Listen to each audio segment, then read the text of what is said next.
Hi everyone, and welcome to week 3. I hope that for those of you in the Northeast anyway, that you are safe and that you've dug your way out of the snow after the blizzard over the past few days. Here in New York City, we got about 8 inches of snow, and so we pretty much have everything cleared out, at least here in Manhattan. So as we embark on week 3, we're going to be bringing together some of the big themes or threads that we're starting to explore in our course. On the one hand, we've been looking at the educational value of museums and educational practices in museums. And then, of course, because this class focuses on online environments, we're going to start bringing that into our conversation in terms of what can online environments do and how do they dovetail with these best practices in education.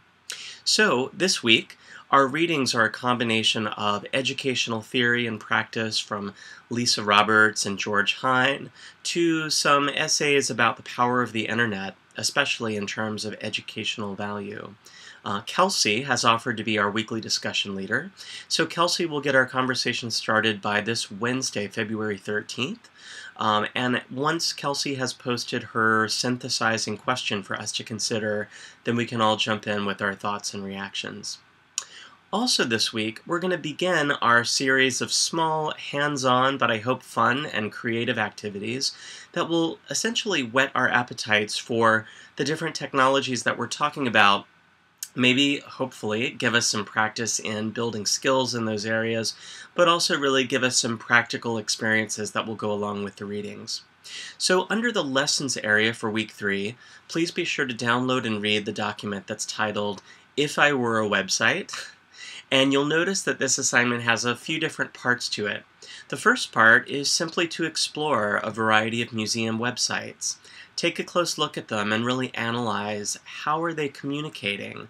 What are some of the big ideas that are coming across?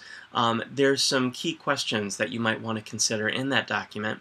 And after you've explored, visit the discussion area under week 3 that's titled Museum Websites. And I invite you to post a short analysis about a particular museum website. Just choose one and of course post the link to that website so that we can all visit it, and we'll start to take a look at how museums are using their websites to communicate different ideas. Then the creative part of this week's assignment is actually to invite you to build your own website. Now, I don't want any of you to think that I'm asking you to instantly become web designers and developers, but what I'd like to ask you to do is to make a simple website about a topic that you know very well, which is you. So it'll be an autobiographical website in some way.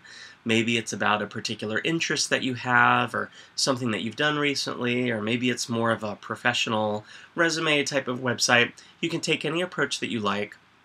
But essentially, I'd like you to be thinking about how does one not only construct a website in terms of how does one page flow into the next, but how does the look of the website and the style of the website and the features of the website really help it meet its goals.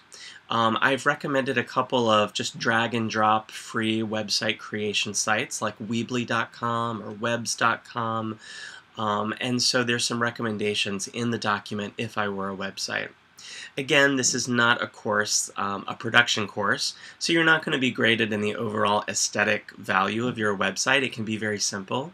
If you like, it could even be a mock-up using pen and paper or collage, and then take a photo of it or scan it and post it in our discussion area, and that's completely fine as well. This is really just a way for us to really dig in and think about how websites are working and how they're communicating. So those items need to be posted by next Saturday, February 16th.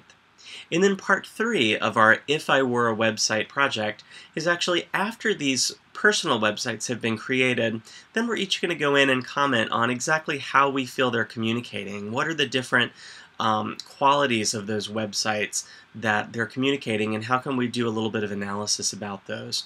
So that conversation is going to continue into week 4. So with that said, I'm excited to continue our explorations online.